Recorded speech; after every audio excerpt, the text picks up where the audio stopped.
Bienvenidos amigos y amigas a una nueva cita de Voces aquí en Canal Saber, el espacio de encuentro con personajes del mundo de la cultura, pero también del ámbito de la divulgación científica, como nuestra invitada de hoy. Estudió Ciencias Biológicas y Producción de Cine en la Universidad del Sur de California, en Los Ángeles. Su vocación por divulgar la naturaleza nace en su infancia, sin duda marcada por el poderoso influjo inspirador de su padre. Vivió varios años en la capital de Estados Unidos, en Washington, donde trabajó en la sede del National Geographic. En el año 2004 creó la Fundación Félix Rodríguez de la Fuente, de la que fue directora durante más de 15 años. Ha liderado proyectos de divulgación científica y ambiental en numerosos soportes, como aplicaciones, libros, exposiciones, revistas, plataformas en línea y marcas de garantía de productos. Escribe habitualmente en prensa escrita, imparte conferencias, colabora en medios de comunicación y ahora presenta La historia más fascinante jamás contada, un libro ilustrado por Reina Ortega que nos relata la fascinante historia de nuestro planeta, esos cientos de miles de años de los que también forma parte nuestra especie, el ser humano. Odil Rodríguez de la Fuente, bienvenida a Canal Saber. Encantada de estar aquí con vosotros. ¿Por qué nos cuesta tanto vivir en armonía con la naturaleza? Pues hay multitud de causas, ¿no? No es tan fácil como dar una respuesta. Yo creo que tiene mucho que ver con lo que nos hace una especie insólita, que es el uso que hacemos del intelecto, la racionalidad, y cómo eso ha ido generando una cultura que generación tras generación ha ido trasladando una visión de lo que somos. Y en gran medida lo que nos hemos creído es que somos una especie que no tiene nada que ver con el resto de la naturaleza, y también nos hemos creído que la naturaleza está ahí para que nosotros la explotemos y la manipulemos para nuestro beneficio inmediato. Es decir, está muy relacionado con la cultura y con el uso que hemos hecho del raciocinio. Entonces, eso tiene su lado positivo y su lado negativo. El negativo es que casi parece que forma parte de nosotros, que es nuestra forma de entendernos y de entender nuestra relación con el resto de formas de vida, pero sin embargo el hecho de que sea cultura tiene que ver con que son creencias que hemos heredado y que no solamente podemos cuestionarlas, sino que debemos de cuestionarlas cuando nos lleva al lugar como en el que estamos en la actualidad, es decir, a un punto de inflexión en el que la naturaleza, como decía mi padre, siempre tiene la última palabra. Así que si la relación que venimos teniendo con la naturaleza es destructiva, pues en última instancia esto nos afecta a nosotros como una especie más de la naturaleza. Odil, el estudio de la historia de la evolución del planeta, como aparece recogido en tu libro, sin duda nos proporciona muchas y muy valiosas lecciones. ¿Cuáles son las más relevantes para el tiempo que nos toca ahora vivir? Bueno, yo creo que quizá la más relevante es la de la segunda página, me parece, en la que hemos hecho el ejercicio de comprimir la historia del planeta en un reloj de 24 horas, porque hablamos de cifras tan enormes, de tal magnitud, que es muy difícil de asimilar. Con lo cual, si lo puedes ver relativizado a un reloj de 24 horas, ahí puedes ver, bueno, pues cuándo se crea la Luna, cuándo aparece la vida, cuándo aparecen los primeros seres pluricelulares, vas viendo la sucesión y vas viendo en qué momentos de ese reloj de 24 horas ocurre cada cosa. Yo creo que una de las cosas más llamativas para la mayoría de la gente es darnos cuenta de que el ser humano, de que nuestra especie lleva 4 segundos en ese reloj de 24 horas, ¿no? Entonces, eso como mínimo te hace sentir una humildad de darte cuenta que la historia de la vida y de nuestro planeta es enorme, porque el ser humano al final, como especie, como Homo sapiens, se calcula que llevamos sobre el planeta alrededor de 300.000 años, que no es ninguna tontería, porque claro, 300.000 años al lado de la historia tal y como la conocemos, la historia escrita, o sea, el comienzo del Neolítico, esos son aproximadamente 10.000, 12.000 años, ¿no? Con lo cual, eso es solamente el 10% desde que el ser humano está en el planeta, que son 300.000 años. Y eso, sin embargo, son solo 4 segundos de toda la historia del planeta. Entonces yo creo que esa es una de las lecciones más importantes, la humildad para poder darte cuenta de que no somos nada en la historia de la vida. Y por otro lado, cómo se han ido sucediendo las grandes extinciones masivas, cómo ha ocurrido la evolución, la diversificación de especies. Otra gran lección es que la vida es capaz de aprovechar las peores crisis como las mejores oportunidades. Las grandes explosiones evolutivas se dan, la evolución se dice que es puntuada, o sea, que no es una cosa lineal que va ocurriendo continuamente, sino que hay momentos en los que ocurren explosiones de evolución y diversificación, y estos suelen estar asociados a grandes crisis, ¿no? Entonces, cómo también la vida es capaz de aprovechar ese volver a tirar los dados, ¿no? Ese empezar la partida de cero para generar más creatividad. Eso es también maravilloso. Y por último, yo creo que una de las grandes lecciones es cómo nuestro planeta, y esto es relativamente reciente, esto es más de la ciencia de vanguardia, pero se está empezando a hablar del planeta como un sistema vivo planetario, como una unidad, porque nos hemos dado cuenta de que no se puede hablar de la vida sin hablar de lo inerte, porque todo está íntimamente asociado. Y el planeta funciona casi como una célula o como un organismo, porque es capaz de autorregularse y autorregular las temperaturas para que sean las idóneas para la propia vida, ¿no? Y como esto, cantidad de propiedades que encontramos en nuestro planeta, que es un planeta insólito y que no es comparable a ningún otro astro que exista en el universo, que conozcamos en el universo. Y muchas de estas propiedades tienen que ver con la presencia del fenómeno de la vida, ¿no? Y a pesar de que a veces la naturaleza nos golpea con fiereza, como lamentablemente hemos visto en nuestro país con los efectos de la Dana en Valencia, el ser humano sigue empeñado permanentemente en desafiar a la naturaleza. Sí. No, como yo digo, yo creo que esto es un tema que lo han debatido filósofos pues a lo largo de nuestra historia, ¿no? Ahí está la famosa visión de Rousseau del, como decía, el salvaje bueno, ¿no? O la visión contraria, que es que si el ser humano es destructivo por naturaleza y que en todo caso es la educación y la cultura la que nos salva, ¿no? Porque nos hace como más sociables, hace que no saquemos nuestros peores impulsos, nuestros impulsos más animales. Es decir, esto es un debate que ha estado ahí, el saber si el ser humano es malo y destructivo por naturaleza, si está en nuestra naturaleza, o si es algo más relacionado con la cultura, si es algo aprendido. Yo soy de esta segunda línea, yo soy más rusoniana, ¿no?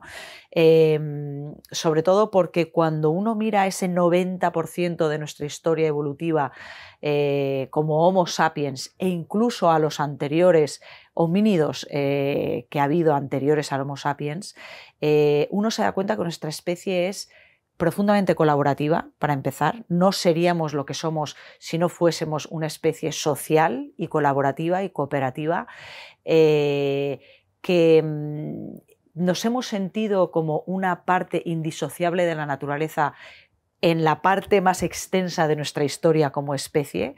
La mayoría de los grupos cazadores, recolectores, nómadas, su religión, su Dios, como quien diga, era la naturaleza y se sentían uno con la naturaleza, con lo cual yo creo que tiene mucho más que ver con la historia más reciente del ser humano, la mucho más reciente, y con la historia que nos contamos a nosotros mismos y con la que crecemos sobre nuestra identidad y lo que somos, que con la realidad. Yo creo que cada vez hay más estudios sobre la importancia que tiene la naturaleza en nuestra salud, el contacto diario con la naturaleza, En niños, una pedagogía verde, ¿no? El permitirles que descubran, que jueguen sin límites, ¿no? Ese juego libre. Se están haciendo multitud de estudios de la importancia que eso tiene desde el punto de vista psicomotriz, cognitivo, para la salud emocional y mental de los niños cuando van creciendo, pero también personas que se están recuperando en un hospital de una enfermedad, por ejemplo,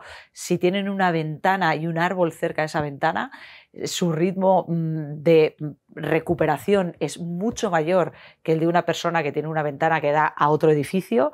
Bueno, es que hay multitud de estudios, ¿no? Cada vez más, que nos hablan de la importancia que tiene para nuestro bienestar emocional, físico y espiritual el contacto con la naturaleza. Estudios que ponen de manifiesto lo que es evidente, por otro lado, que es que somos naturaleza, y probablemente esta fase de rebelión ante nuestra propia identidad es un poco como lo que le ocurre a un adolescente, tenía que ocurrir, ¿no? Que se tiene que rebelar contra lo que es, contra sus padres, contra la estructura, contra lo que hay, para pasar a un periodo de madurez en el que recupere todos esos valores con los que creció, ¿no? Entonces yo asimilo esta etapa a una etapa de adolescencia colectiva en la que nos rebelamos contra realmente, ¿no? Contra lo que somos, y podemos poner incluso en juego nuestra propia supervivencia, pero confío firmemente en que nuestra verdadera naturaleza prevalecerá y nos terminaremos por dar cuenta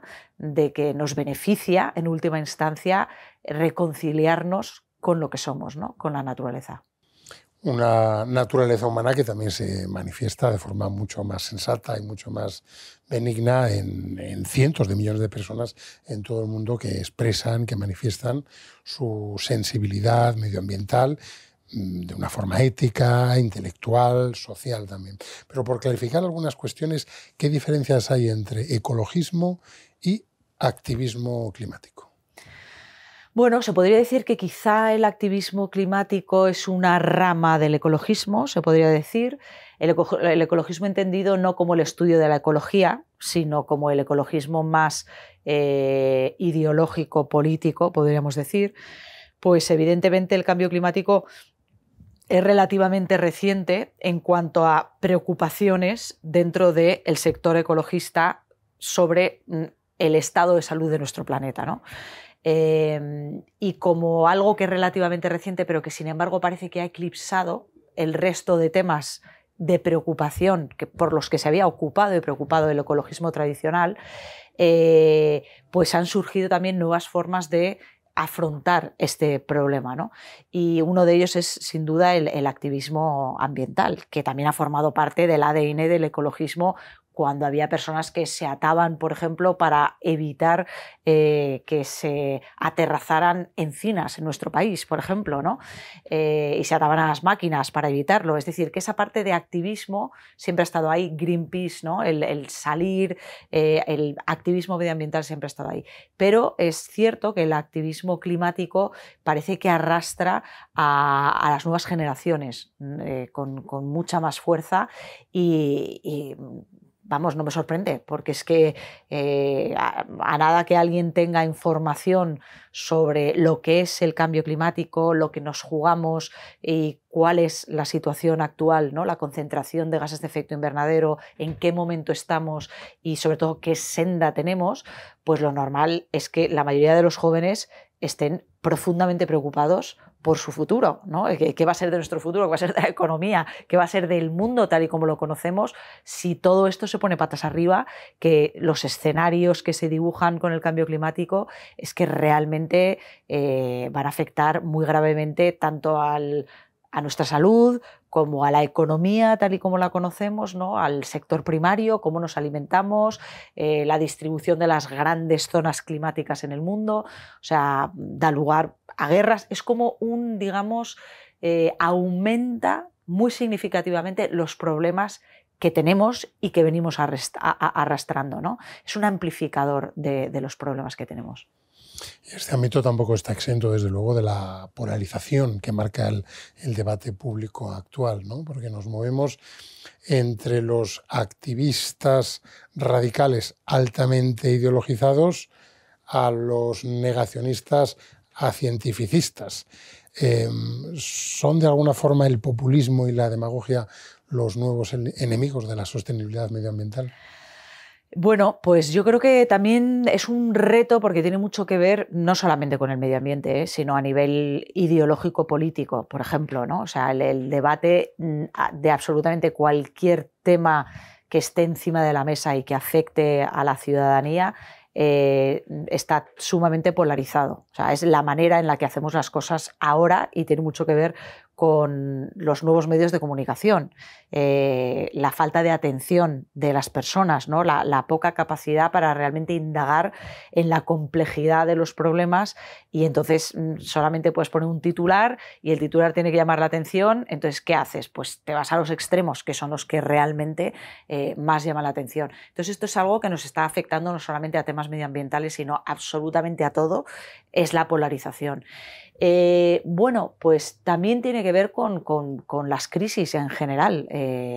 Yo creo que estamos en un momento de crisis sistémica, no ya de crisis medioambiental. O sea, realmente este es un momento de una crisis sistémica que, como indica la palabra, está en todo y da la cara de muchas maneras, ¿no? Crisis económica, crisis política, momentos de cambios sumamente rápidos, de muchísimo vértigo para la mayoría de las personas de a pie.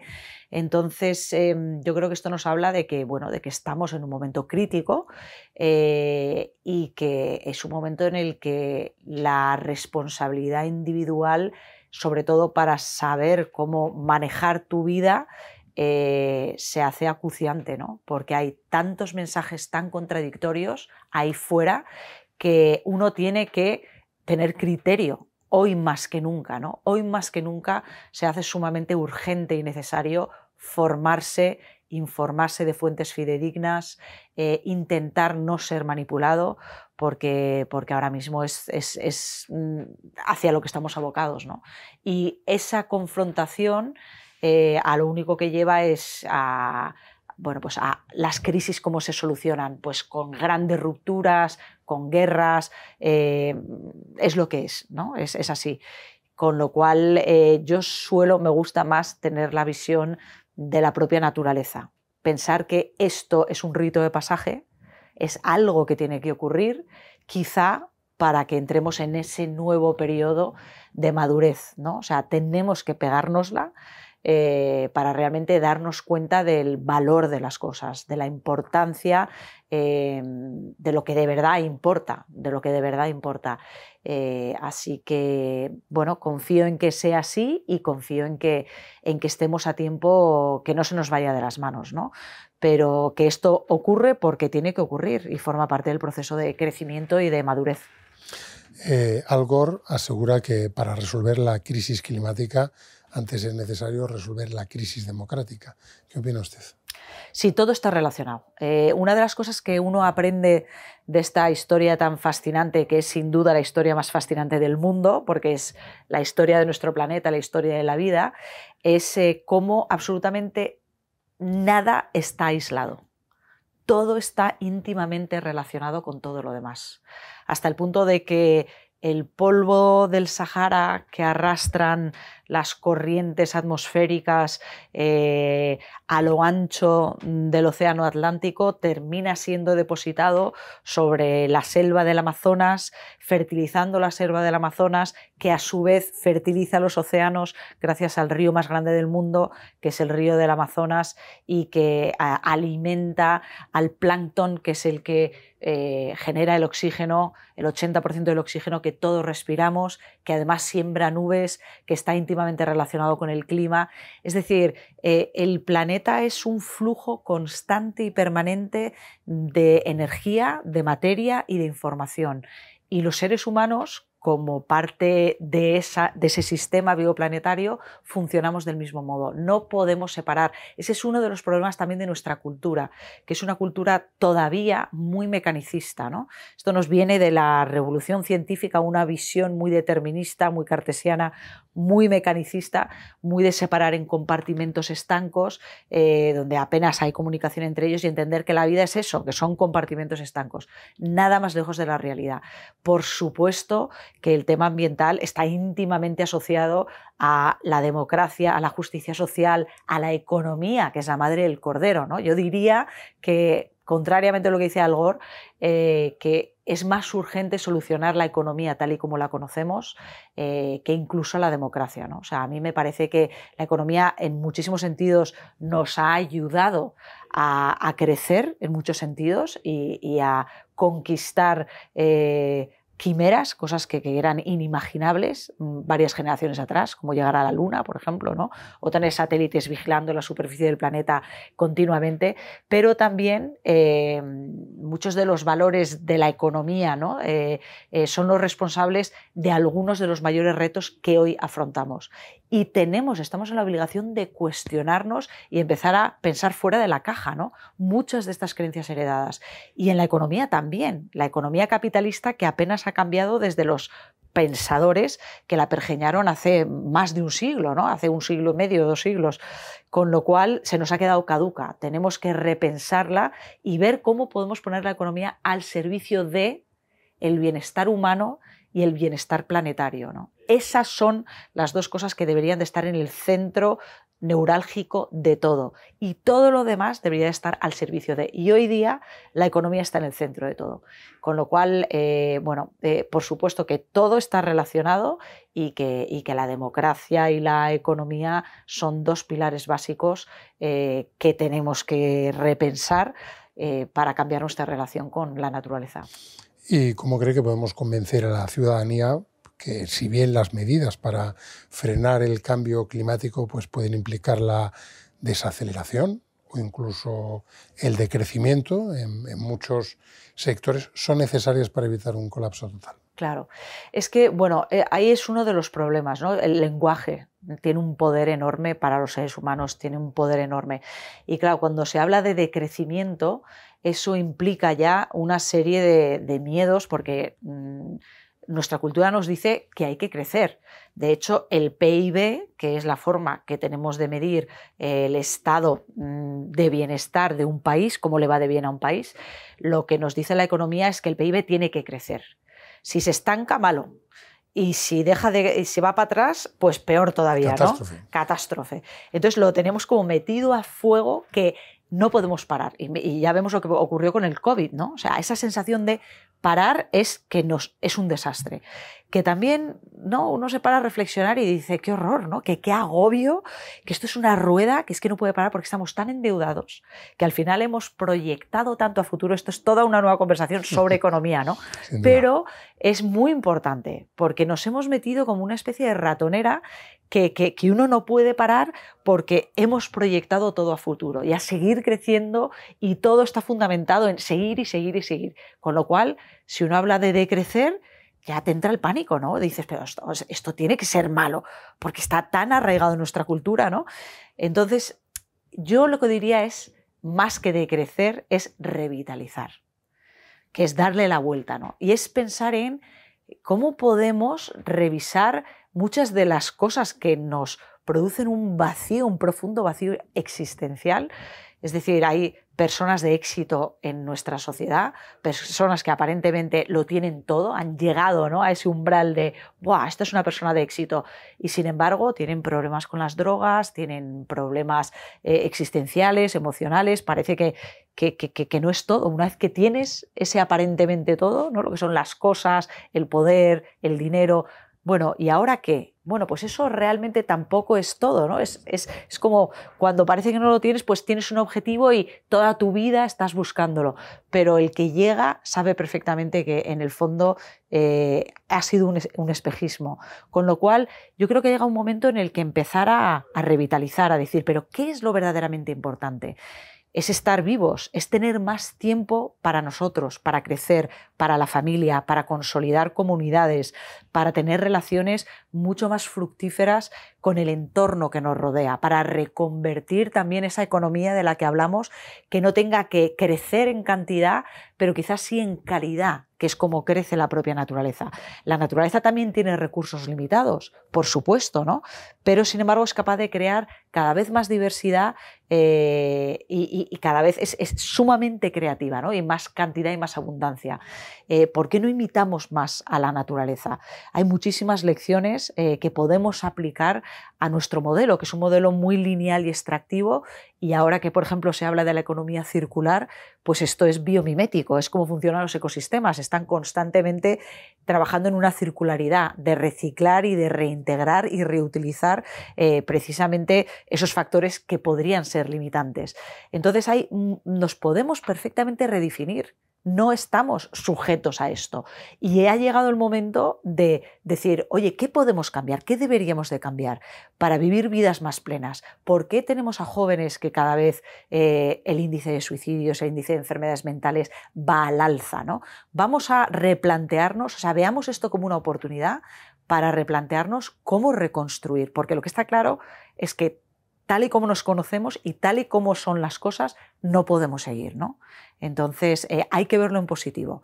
¿Y cómo convencemos a la gente? Pues precisamente de la manera que lo estamos haciendo, porque esa otra realidad es una realidad mucho mejor, ¿no? Cuando les dibujas el lugar al que podríamos ir, con cabeza y no desde el decrecimiento, el sacrificio, vamos a ir a un lugar peor, sino todo lo contrario, de qué manera se pueden beneficiar. Yo creo que todo el mundo va a querer ir a ese lugar, pero desafortunadamente no se está haciendo así. Y yo creo que en muchos sentidos no se hace así, no se dibuja así, precisamente porque no interesa a algunos, a ciertos sectores que son los que todavía renquean y bueno, que no les interesan que cambie el status quo, pero a nada que uno se informe de forma fidedigna, ¿no?, de cuáles son estos cambios que tenemos que implementar, si todos remáramos a favor y si le diéramos una ventaja competitiva a aquellos que hacen las cosas bien, no habría ningún problema, ¿no? Pero lo que no podemos hacer es cargar el cambio en negativo, ¿no?, que es lo que se está haciendo, por ejemplo, con los chalecos amarillos que salieron. Es todo lo contrario, se están haciendo muchos cambios en el sentido todo lo contrario de lo que se debería de hacer. No faltan algunos signos de esperanza alentadores, porque algunos estudios, curiosamente, detectan una cierta tendencia de los jóvenes hacia la búsqueda de un mundo más básico, huyendo del materialismo racionalista. ¿Comparte usted ese diagnóstico? Sí, es verdad. Y hay, por ejemplo, un nuevo fenómeno que a mí me vuelve loca, porque a mí siempre me ha interesado muchísimo nuestra infancia colectiva, el paleolítico, ¿no? El ser humano cazador, recolector y nómada, y cuando realmente éramos una especie más y nos sentíamos profundamente hermanados al resto de formas de vida. Es algo que siempre me ha atraído mucho. Y cuando oí cómo surgía un nuevo término, que era el nómada digital, dije, ostras, ¿no? ¿Qué es esto? O sea, un joven que lo que quiere es darle prioridad a vivir plenamente y a realizarse en lo que le entusiasma. Entonces, eso no solamente es el trabajo, eso es, pues, viajar, conocer mundo, hacer surf, hacer, yo qué sé, cualquier otro tipo de actividades. Y entonces ahora, gracias a Internet y gracias a muchos trabajos que permiten también trabajar a distancia, pues cada vez hay más jóvenes que se están poniendo el mundo por montera, ¿no? Entonces eso yo creo que da fe de que hay una generación que es muy disruptiva, que es postmaterialista, como has dicho tú, ¿no? Que también muchas de estas ideologías con las que hemos crecido, porque eso tuvo mucho que ver con las dos guerras que tuvimos, y entonces, bueno, pues la nueva democracia, muy marcado por diferentes ideologías, yo creo que están de vuelta de todo eso también, ¿no? No se creen nada de ello. Y me parece sumamente revitalizante y positivo, y creo que van en la dirección correcta, así que sí, fantástico. ¿Y cree que el cine, la televisión, la literatura, las redes sociales pueden ser mucho más eficaces que la política a la hora de provocar ese cambio social en cuanto a la conciencia medioambiental? Totalmente, absolutamente. Yo creo que el ser humano Si hay algo que nos diferencia de otras especies, porque también la línea que nos separa de otras especies cada vez se hace más difusa, ¿no? Digamos que hace un siglo y medio era una raya clarísima, ¿no? El ser humano es totalmente diferente en muchísimos aspectos del resto de especies. Sin embargo, ahora muchas de esas cosas que nos diferenciaban, a medida que avanza la ciencia, pues no, pues resulta que no somos los únicos animales que utilizan herramientas. No somos los únicos que tenemos cultura, no somos los únicos que tenemos un lenguaje complejo y que utilizamos dialectos, ¿no? O sea, cada vez esa línea se va haciendo más difusa, pero sí es cierto que en grado, porque esto no es una cuestión de blanco o negro, de tener o no tener, sino que es una cuestión de grado. Y el grado en el que los seres humanos utilizamos el lenguaje, utilizamos la simbología, ¿no? Los símbolos y creamos cultura, es algo que nos separa definitivamente del resto de especies. Y es la cultura lo que nos hace plenamente humanos, y la cultura al final son historias. O sea, el ser humano se sentaba alrededor del fuego y se contaba historias acerca de dónde estaba la caza, acerca de el conocimiento de los abuelos y de las generaciones anteriores para llegar a lugares donde se sabía que había agua en momentos difíciles o de sequía, ¿no? O sea, las historias son lo que nos han vertebrado y lo que nos han dotado de identidad. Con lo cual, las historias, aunque en formatos diferentes, ¿no? Porque antes era oral, era plenamente oral, luego ya llegó la escritura y llegó todo lo que llegó, pero las historias son lo que nos hacen humanos, ¿no? Y lo que nos puede ayudar a cambiar el relato también, a darnos fuerza e impulso para atrevernos a mirar desde otra perspectiva y a contribuir cada uno de nosotros con hilos diferentes a volver a coser un nuevo relato, un relato mucho más a la altura de lo que yo creo que somos, ¿no? Los humanos, pero por supuesto tirando también de muchos hilos del pasado. Hay muchísima sabiduría en nuestros ancestros, en nuestra historia, en nuestra cultura, muchísima sabiduría, pero creo que tenemos que avanzar, ¿no? Tenemos que atrevernos a convertir esta crisis en una oportunidad que está en nuestra naturaleza, por otro lado. ¿Y cómo deberían ser las ciudades para generar espacios de reencuentro humano y formas de vida, desde luego, mucho más armoniosas y más respetuosas con el aire, con el agua y con la tierra?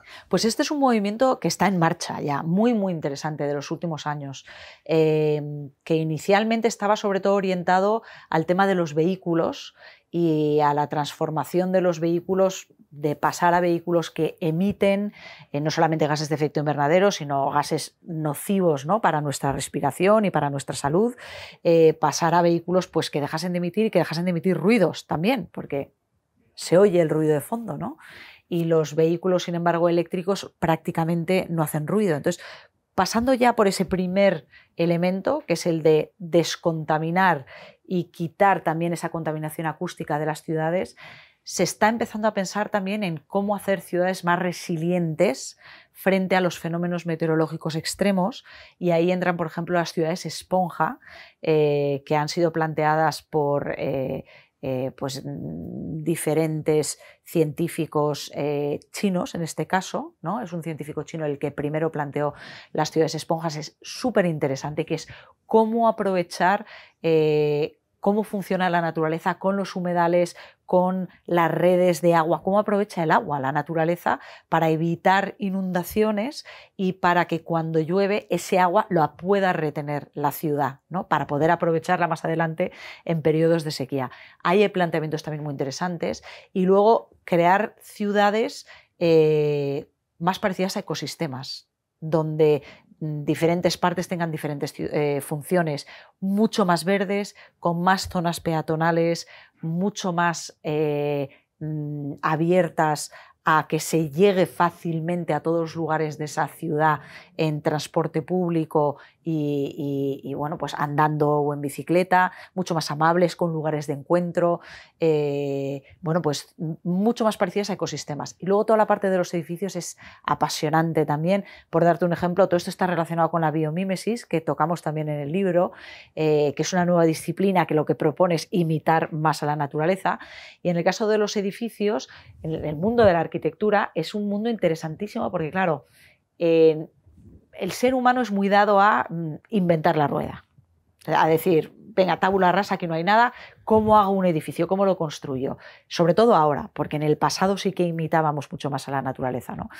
Pero, claro, resulta que hay edificaciones, como son los termiteros, que pueden alcanzar pues, 5 metros de altura sobre la superficie de la Tierra y otros 5 debajo de la Tierra, construidas por unos insectos más pequeños que las hormigas, y que en su interior la temperatura apenas fluctúa 1 grado y la humedad relativa apenas se mueve tampoco, cuando en el exterior del día a la noche, estamos hablando de termiteros en África, en el exterior el cambio de temperatura del día a la noche es de 40 grados.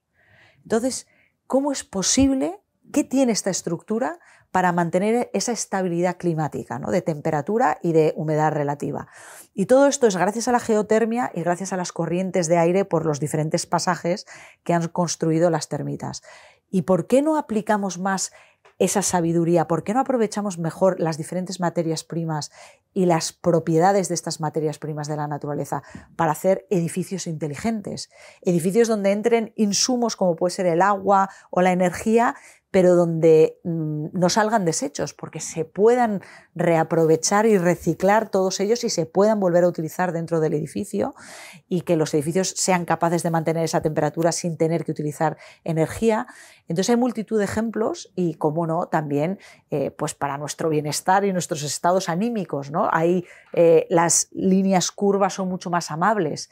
La línea recta eso no forma parte de la naturaleza, ¿no? Y visualmente nos agrede también mucho, ¿no? Y tiene efectos psicológicos. Hay estudios también interesantísimos sobre algo que mucha gente nos ha planteado, que son las líneas rectas. Fíjate qué tontería, pero hasta eso nos influye. Así que bueno, es un mundo también y una disciplina interesantísima el tema de las ciudades y cómo están cambiando. Gaudí decía que la línea recta es de Dios, la línea curva es del hombre.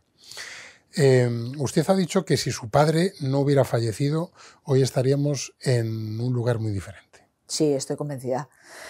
Estoy convencida porque hay que tener en cuenta que mi padre supuso una revolución en España. La gente más de nuestra generación quizá lo entienda mejor, pero los que son más jóvenes pues no lo vivieron, ¿no? Pero realmente en los años 70 fue una verdadera revolución. Con decir que los bares en España, que un bar en España, toda la gente se puede imaginar lo que es un bar. Bueno, pues en los bares en España, cuando ponían El hombre y la tierra, había silencio sepulcral. Toda la gente se ponía a ver lo que estaban poniendo por la televisión. Pero claro, para ver animales y temas de medio ambiente, o sea, fue una revolución. Y sin embargo, mi padre tuvo actividad profesional durante 15, 20 años, no más. Y supuso una verdadera revolución en términos de cambio de mentalidad a nivel de la población, a nivel de la gente en España, pero a nivel de cambios legislativos, protección de espacios, el que se fuese creando también un Ministerio de Medio Ambiente cuando no existía en tiempos de mi padre, se eliminó la Junta de Extinción de Animales Dañinos, se protegieron muchísimas especies, o sea, hubo muchísimos cambios en muy poco tiempo, con lo cual yo me imagino que si él fallece con 52 años, que es la edad que yo tengo ahora, y que realmente es el periodo de madurez, cuando yo creo que uno profesionalmente puede dar lo mejor de sí, ¿no? Ya tiene esa madurez y esa perspectiva para rendir en su máximo potencial. Y ahí nos dejó. Y lo que hubiera podido hacer con pues 50, 60, 70... mínimo 25 años más, ¿no? Profesionales. Probablemente hubiera dado el salto internacional. A él le parecía que Naciones Unidas era un organismo con un potencial inmenso, porque era el único que nos representaba a toda la humanidad más allá de nuestras fronteras. Y creo que que el efecto que tuvo a nivel España lo hubiera tenido probablemente a nivel del mundo y no estaríamos en el mismo lugar ahora.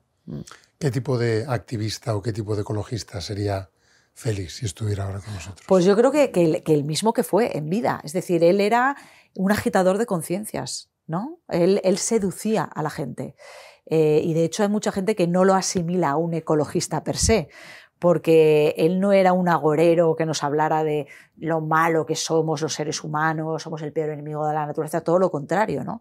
Él tenía fe inquebrantable en nuestra especie. Siempre decía que su especie favorita no era el halcón o el lobo, como muchos figuraban, ¿no? Sino que era el ser humano, era lo que a él le llamaba portentosamente la atención, que fruto de esta historia fascinante, pues hubiésemos llegado a que una especie pudiera reflexionar sobre la vida, sobre su existencia, ¿no? Sobre el universo. O sea, realmente es lo que somos al fin y al cabo. Tenemos una línea continua, se puede trazar perfectamente una línea continua desde nosotros hasta las primeras formas de vida que habitaron este planeta, ¿no? Estamos hermanados a todas las formas de vida, pero nosotros le damos esa conciencia llevada a un grado superior a esa totalidad, ¿no? Y eso le otorga al planeta una capacidad también para buscar soluciones, para verse a sí mismo, que es realmente asombroso, y eso es lo que a mi padre le tenía fascinado.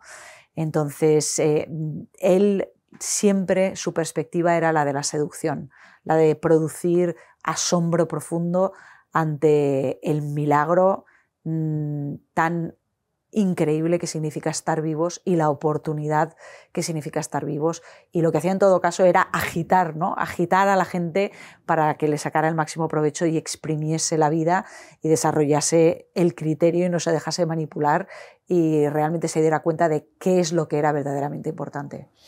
Y su voz, que sonó muy fuerte gracias a la tecnología, a la televisión, que era desde luego el medio de masas en aquel momento. Dice el economista Jeffrey Sachs que la salida a la crisis mundial tiene que ser necesariamente verde y tecnológica. ¿De qué forma podemos hacer que la tecnología juegue a favor del planeta? De muchísimas formas, de muchísimas formas.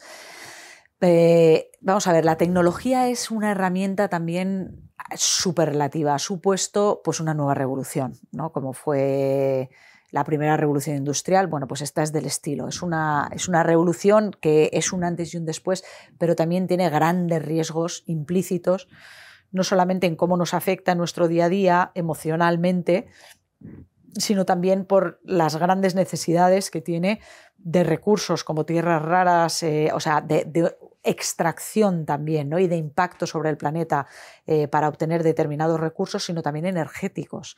O sea, ahora con la inteligencia artificial los requerimientos para los servidores son enormes, ¿no? Son de enormes dimensiones.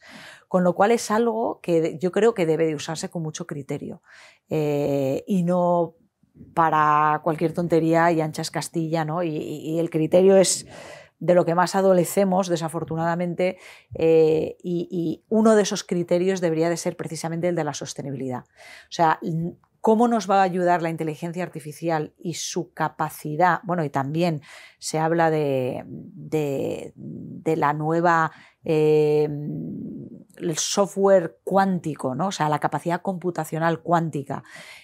La velocidad, esto juntado con la inteligencia artificial, nos va a permitir resolver problemas irresolubles dentro del mundo científico por lo sumamente complejos y por la cantidad de datos que se tenían que procesar, con lo cual nos va a ofrecer la oportunidad de comprender ese planeta de formas inimaginables hasta ahora, ¿no? O sea, de poder, por supuesto, observar, como ya están haciendo los satélites, continuamente y recogiendo datos 24/7, pero son tantos datos que no se podían procesar, ¿no? Entonces, yo creo que nos va a ofrecer una nueva mirada y desde luego también soluciones a temas tan complejos como es el tema climático, que es multifactorial y es uno de los temas más probabilísticos y difíciles de meterles el diente, porque siempre jugamos con escenarios, nunca hay 2 y 2 son 4, ¿no? Se habla de las probabilidades de que esto ocurra, con lo cual es muy, muy difícil dibujar escenarios y saber exactamente hasta qué punto inciden diferentes partes de todo este sistema. Y yo creo que en ese sentido nos va a ayudar. Y por supuesto, para ser más sostenibles, o sea, para medir la cantidad exacta de insumos que tienen que ir a una plantación, para poder delimitar, hacer mejor una planificación territorial, qué tiene que ir dónde y por qué, ¿no? Para ser mucho más lógicos y biomiméticos, para reintegrarnos de una forma mucho más efectiva en la naturaleza y en el sistema vivo planetario. Creo que va a ser fundamental, pero utilizado con criterio.